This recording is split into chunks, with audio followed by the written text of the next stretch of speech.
감사주일입니다. 어떤 본문을 선택할까 매우 고민이 되었습니다. 제가 27년째 이 교회에 설교를 하기 때문에 추수감사주일 설교도 27번 들으신 분이 이 가운데 있을 겁니다. 오늘은 좀 다른 관점으로 하나님 말씀을 나누었으면 좋겠습니다. 가나의 혼인잔치, 모자람 그 후 감사와 영광.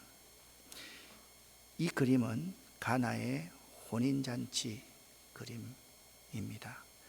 다음 그림은 또 다른 가나의 혼인잔치 그림입니다. 이 작품은 1562년 파울로 베르네세라는 분이 그린 가나의 혼인잔치입니다.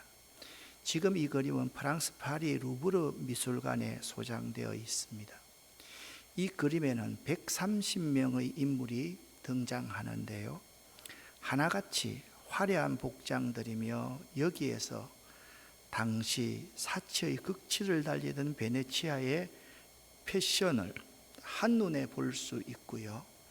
이 그림의 모듬은 제가 오늘 설명하는 이 모듬 외에도 여러 가지 의미를 이 그림은 내색하고 있는 그림입니다. 잘 보시면 혼인잔치의 주인공은 신랑 아닙니까? 신랑과 신부인데도 이 주빈석을 이 작가는 예수님과 그의 어머니 마리아에게 양보하고 있습니다. 이 작가는요, 신랑 신부의 자리를 이렇게 옆자리에 배치함으로써 이 작품의 종교적인 성격을 강조하고 있습니다. 이 신랑 신부의 이 자리 말입니다. 이 자리를 다시 확대해서 여러분에게 보여드리겠습니다. 신랑 신부의 얼굴이 환하고 평온한 모습입니다. 신랑에게 들고 온 포도주를 흑인 노예가 권하고 있습니다. 아마도 이 술은 예수님께서 물을 변화시켜 만든 술이라 그 맛과 향이 더없이 좋았을 것입니다. 이 술은 혼인한 이 신랑의 격상된 행복을 상징하고 있습니다. 호라비로 있을 때보다 사랑하는 자와 함께 있을 때의 행복이 더 큰 게지요. 그 전까지 신랑 신부의 삶은 물이었다면 예수님을 주인으로 한 그 결혼식 자리에서 신랑 신부는 하나님 앞에서 영원한 사랑을 약속함으로써 시작된 이들 부부의 삶은 좋은 포도주처럼 맛깔질 것임을 이 그림은 보여주고 있습니다.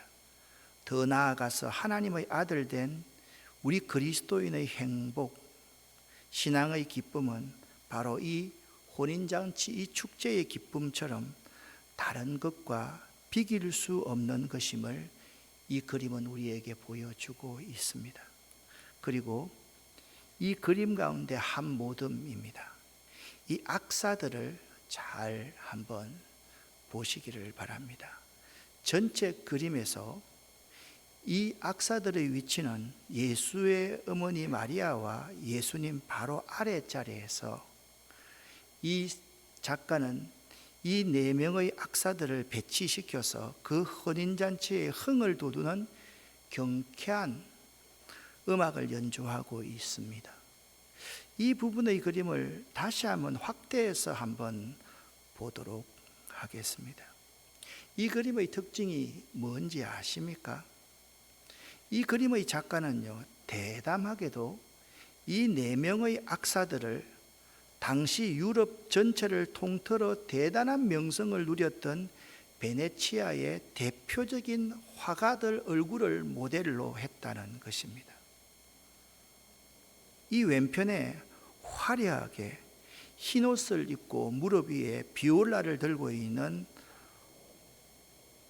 이 사람이 바로 이 화가 자신을 말하고 있습니다. 자신의 얼굴을 이 잔치의 흥을 돋구는 가장 주 연주자로 묘사하고 있는 것입니다. 그리고 그 옆은 야고보 바사노, 또 그 옆은 틴테러토, 그리고 그 옆은 티치아노를 등장시킴으로써 베네치아 사회에서 차지하고 있는 자신들의 위상을 은근히 과시도하고 있으며, 동시에 당시 사람들에게 너무도 알려진 이 인물들을 등장시킴으로써 예수님의 기적을 자신의 삶 안으로 끌어들이려는 역할도 하게 하고 있습니다. 단순하게 이 세상의 잔치에서 흥을 돋구는 자가 멀리 있는 다른 자들이 것이 아니라 여러분과 제가 되어야 된다라는 사실을 이 그림은 상징적으로 말해주고 있습니다. 그런데 이 그림 아래 있잖아요, 테이블이 있지 않습니까? 이 테이블 위에 검은 색깔의 물시계가 있습니다. 이것은 성경의 다음 내용을 상기시키고 있습니다. 잔치자리에 포도주가 떨어졌습니다. 당황하고 있는 혼주에게 그 마리아는 관심을 갖기 시작합니다. 그리고 그 아들 예수에게 기적을 요청합니다. 잔치집에 포도주가 떨어졌다? 그때 예수님께서는 여자여 라고 말을 하면서 아직 저의 때가 되지 않았습니다 라는 이 말씀을 이 시계는 일깨워 주고 있습니다. 이 시계는 때를 의미합니다. 요한복음을요, 표적복음이라고 합니다. 기적과 표적의 차이점은 무엇일까요? 요한복음에 나오는 표적은 공통적인 특징이 있습니다. 여러분, 사복음서를요 두 부분으로 나눈다고 하면 공관복음이 있고 제4의 복음, 영적인 복음인 요한복음이 있습니다. 공관복음은요 공통적인 관점으로 예수님을 바라보았다고 해서 공관복음이라고 말을 합니다. 그런데 요한복음은 전혀 다른 영적인 의미의 복음입니다. 주후 90년부터 110년까지 이단들이 창궐할 때 이 예수의 복음을 잘 지켜내고 다음 세대로 전수해야 될 의무를 가졌던 요한은요, 기적도요 꼭 7개를 사용하고 있고요, 나는 길이요 진리요 생명이다, 부활이요 생명이다, 나는 포도나무다, 에이고 에임이라는 나는 무엇이라도 딱 7가지를 한정해서 기록하고 있습니다. 그래서 이 표적에는 공통적인 특징이 있는데요, 예수님께서 기적을 일으키실 때 손을 대시거나 몸을 쓰시지 않고 아무런 터치가 없이 오직 말씀으로만 요한복음에서는 기적을 일으킨다라는 특징을 가지고 있습니다. 또 하나의 특징은요, 요한복음의 기적은 단순히 그 기적을 통해서 예수님의 위대하심을 나타내고 그 어려운 사람을 돕는다는 의미를 뛰어넘는 또 다른 의미가 있습니다. 그 기적에는요 항상 예수 십자가와 죽음과 부활을 상징하는 표징이 숨겨져 있기 때문에 그렇습니다. 그래서 요한복음에 나오는 기적을 기적이 아니라 표적이다 라고 표현한 것입니다. 그러므로 요한복음의 기적 사건을 보면서 반드시 예수께서 나타내신 그 기적을 내 삶으로 끌어들일 수 있어야만 하는 것입니다. 저 기적이 표적으로 바뀌는 순간을 경험하는 것이 매우 중요합니다. 그래서 요한복음을 쭉 읽어가다 보면 7가지의 기적이 나오는데 그 기적 뒤에는 항상 영광을 돌렸다라든지 많은 사람 제자들이 예수를 믿게 되었다라는 표현을 사용하고 있음을 우리는 볼 줄 알아야만 됩니다. 우리 아름다운 교회는 10월 마지막 주일을 해마다 추수감사주일로 지킵니다. 아니, 추수감사주일 말이야 농경지대에 농사 짓던 사람이나 추수를 하고 감사하는 거지 우리 같은 월급 생활자들이 무슨 감사를 한단 말이냐, 그렇게 생각할 수도 있겠지만 전혀 그렇지 않습니다. 또한 현실에서는 내게 감사할 일들이 그리 많지 않다라고 생각되는 이 시점이지만, 사업 잘하던 사람들이 전쟁이 나고 코로나가 오고 이자가 높아지고 이렇게 하니까 참 감사할 일이 없어진다라는 생각이 듭니다. 그런데 오늘 이 요한복음 2장 1절부터 11절까지의 물이 포도주로 변하는 이 표적 사건처럼 우리의 삶에도 더 새로운 놀라움이 넘칠 수 있어야만 될 것입니다. 그래서 여러분과 저는 오늘 본문을 보면서 먼저 보았던 이 성화처럼 혹시나 이 사건을 보면서 그림이구나 그렇게 보지 마시고, 또 어떤 사람들은 어떻게 물이 포도주로 변할 수 있어? 말도 안 돼. 술 마시는 사람들은 예수님도 술 만드셨으니 술 먹어도 되라는 근거로서 이 본문을 해석하는 것이 아니라, 어떻게 이러한 표적이 우리 삶에, 내 삶에, 우리 가족들의 삶에, 그리고 내 사업과 일터위에 안으로 들어와서 우리 삶을 바꾸는 역사를 이룰 수 있을까? 그 생각을 하면서 추수감사절을 맞이할 수 있어야 될 것입니다. 그분께 감사한다는 것은 너무나도 지극히 당연한 것이기 때문입니다. 이 이야기 속으로 한번 들어가 보겠습니다. 갈릴리 가나 지방에서 결혼잔치가 벌어지고 있었습니다. 예수님과 제자들이 이 결혼식에 초대를 받게 됩니다. 그런데 이 자리에는 예수님의 어머니 마리아도 함께 있었는데요, 이루어 보아서 이 결혼은 당사자는 평소에 예수님의 가족과 매우 가깝고 친한 지인의 결혼식이었음에 틀림이 없습니다. 결혼식 장소는 갈릴리 가나였습니다. 그 당시의 결혼식은 온 마을 잔치였는데요, 이때 혼주는 손님들을 정성스럽게 대접하지 않으면 안 되었습니다. 팔레스타인은 물이 매우 귀하였기에 특별히 포도주는 빼놓을 수 없는 대접 목록 음료수였습니다. 따라서 잔치 중에 손님을 접대할 포도주가 떨어진다는 것은 매우 손님에 대한, 그 마을에 대한 결례였으며, 그러한 사태는 두고 가문의 수치가 되는 사건이었던 것입니다. 그 잔치에 사람들이 많이 왔는지 준비를 덜 하였는지 포도주가 떨어졌습니다. 이때 그 잔치에 친척으로 와 있던 예수의 어머니 마리아가 아들 예수에게 저들에게 포도주가 없다라고 말을 했습니다.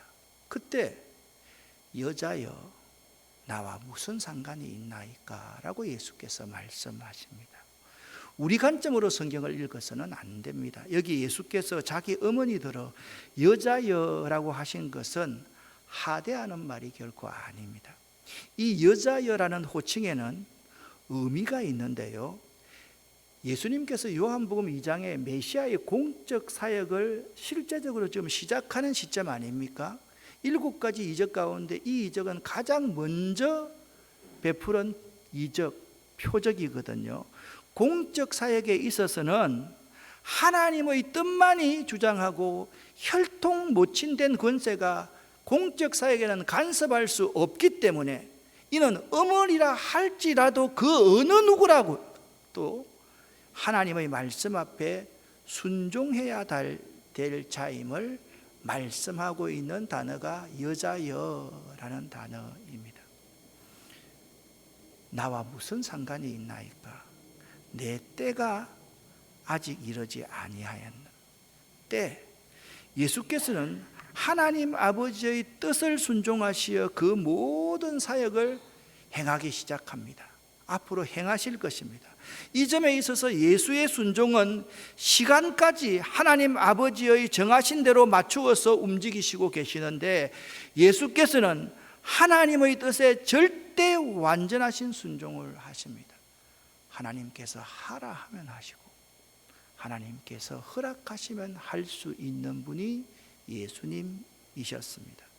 그 어머니가 이 예수의 의도를 잘 알았는지 갑자기 상황이 바뀝니다. 어머니가 하인들에게 말을 하였습니다. 너희에게 무슨 말씀을 하든지 그대로 하거라. 그렇게 마리아가 하인들에게 말을 하는 것 아닙니까? 이것을 보면 그 모친 마리아가 예수께서 의미하신 바를 깨달았음을 알 수가 있습니다.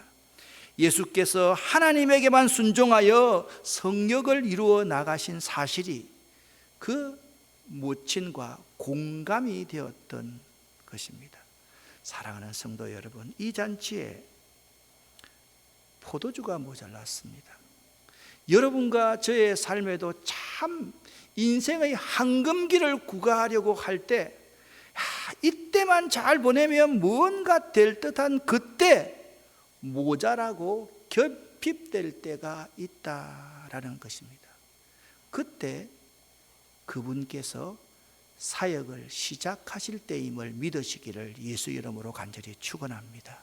그러니까 여러분과 저에게 모자라고 결핍된 그 사건이 일어날 때 그때 그분께서 일하시기 시작할 때라는 것입니다. 그의 어머니가 이렇게 5절에 말씀하십니다. 너희에게 무슨 말씀을 하시든지 그대로 하라.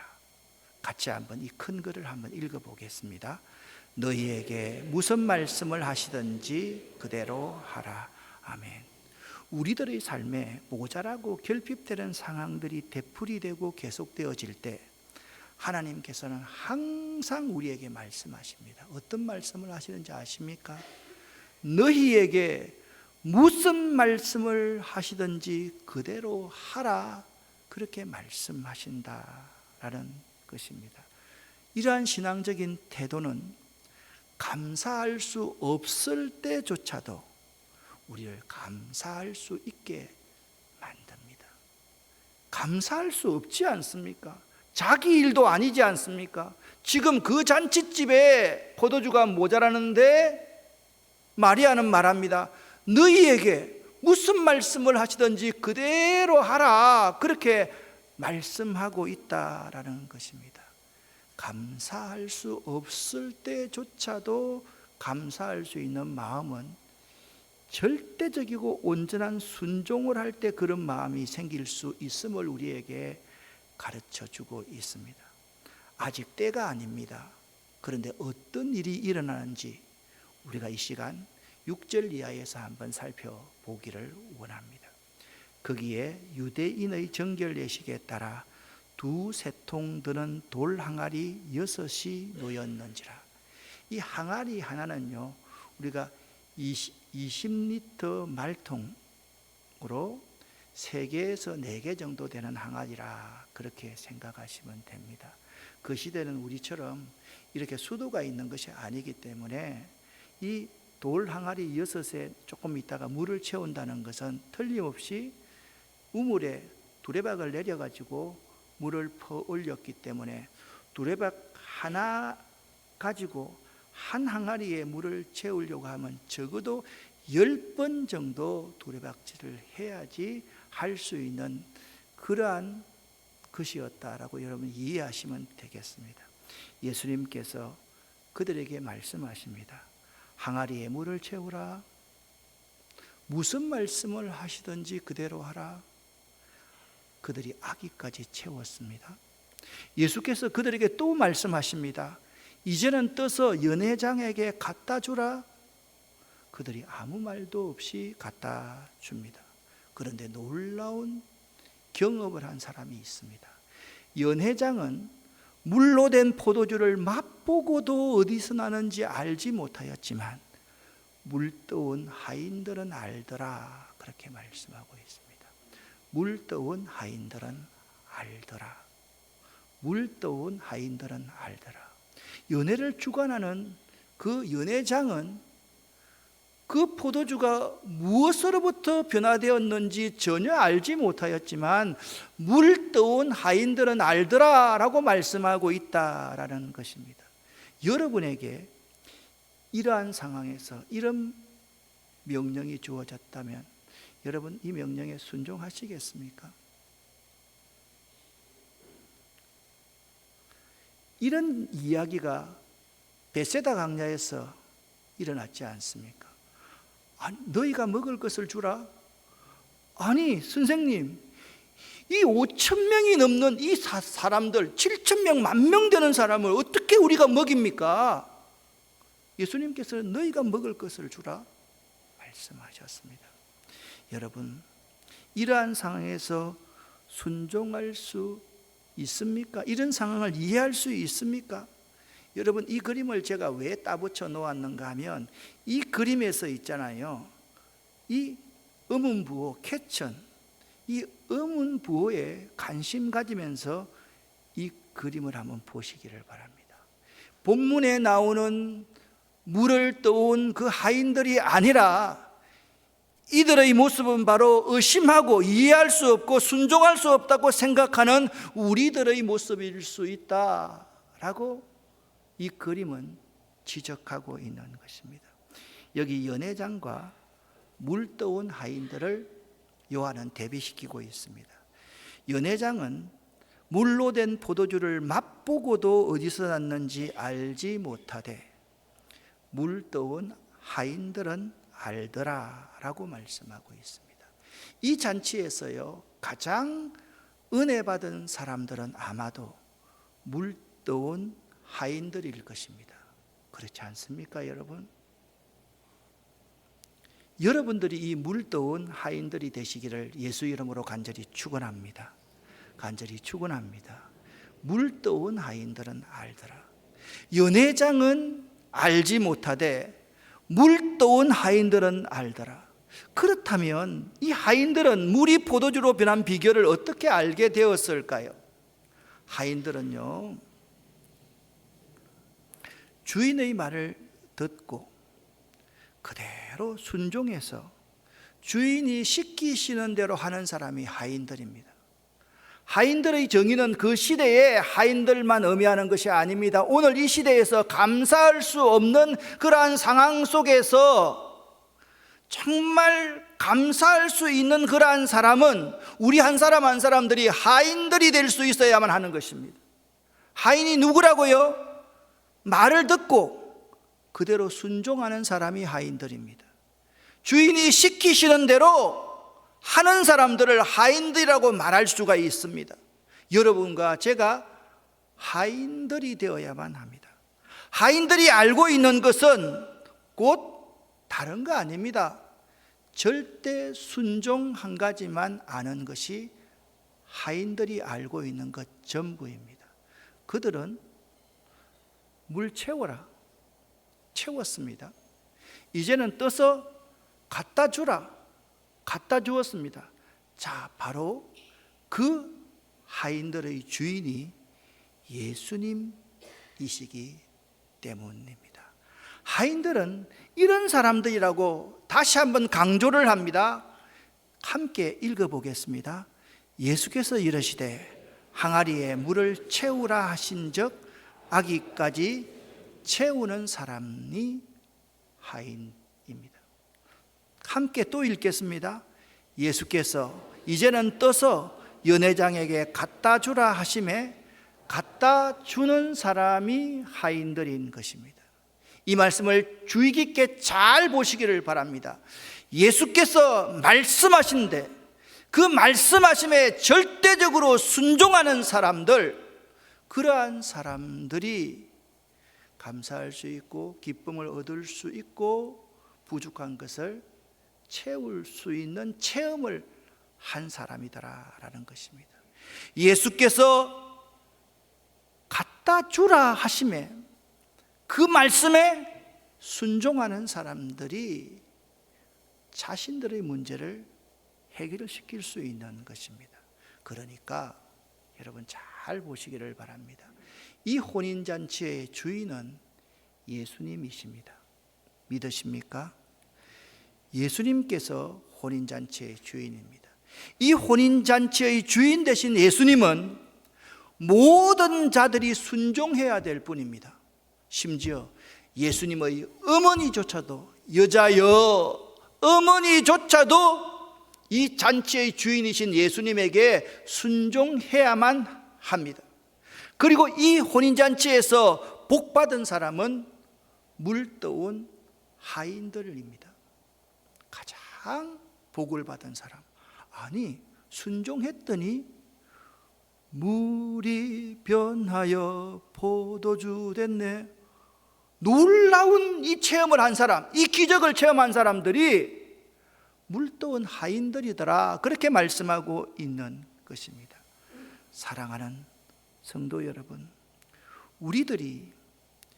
우리들은 이제까지의 삶이 물이었다면 예수님을 주인으로 고백하고 모신 그 혼인잔치에서는 여러분과 나는 좋은 포도주처럼 맛깔나는 삶을 살아가야 될 매우 존귀한 존재임을 믿으시기를 예수 이름으로 간절히 축원합니다.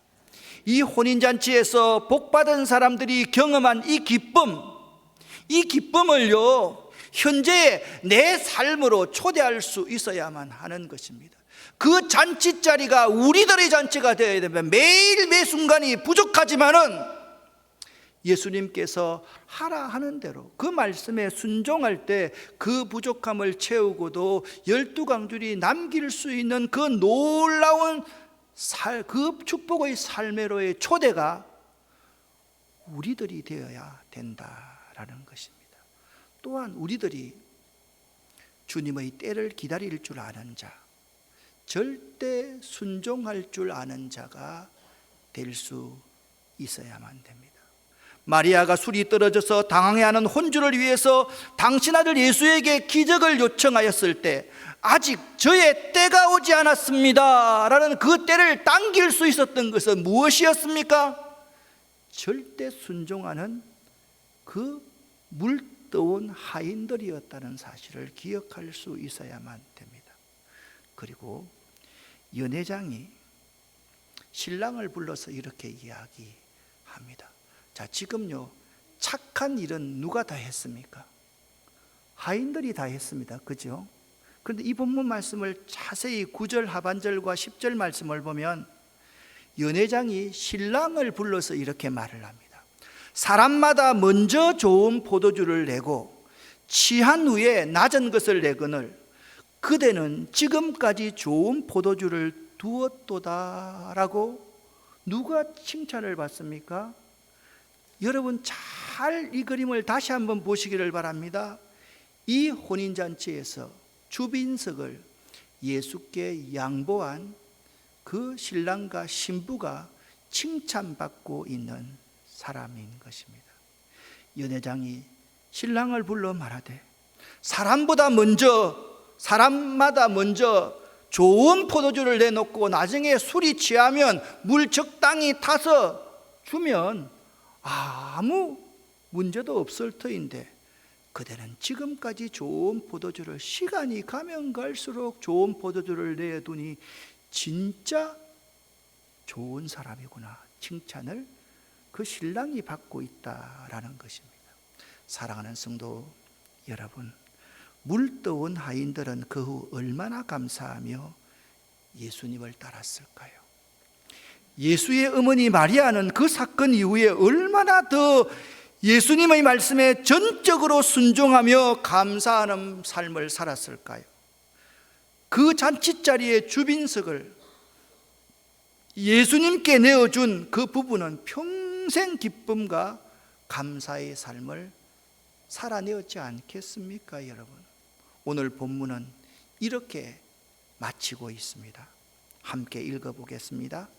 예수께서 이 첫 표적을 갈릴리 가나에서 행하여 그의 영광을 나타내심에 제자들이 그를 믿으니라. 아멘. 1절부터 11절까지 짧은 구절인데 이 구절 가운데 여러분과 제가 결론적으로 한번 생각해 봐야 될 참 핵심 말씀이 5구절씩이나 되더라고요. 이거 읽으면서 마무리 한번 해보십시다. 자, 5절입니다. 그의 어머니가 하인들에게 이르되 너희에게 무슨 말씀을 하시든지 그대로 하라 하니라. 아멘. 7절입니다. 예수께서 이르시되 항아리에 물을 채우라 하신즉 그들이 아기까지 채우니. 아멘. 8절입니다. 예수께서 이제는 떠서 연회장에게 갖다 주라 하시매 그들이 갖다 주었더니. 아멘. 9절입니다. 연회장은 물로 된 포도주를 맛보고도 알지 못하되 물 떠온 하인들은 알더라. 아멘. 또한 11절입니다. 예수께서 이 첫 표적을 행하여 그의 영광을 나타내시며 제자들이 그를 믿으니라. 아멘. 물 떠온 하인들은 알더라. 여러분과 제가 이 물 떠온 하인들 같은 체험을 할 수 있기를 예수 이름으로 간절히 축원합니다. 오늘 설교 좀 빨리 마쳤죠. 이제 우리 교회에서 처음으로 출범하는 우리 중창단을 위해서 빨리 마쳤습니다. 찬송가 589장 1절과 4절을 여러분과 제가 함께 부르겠습니다.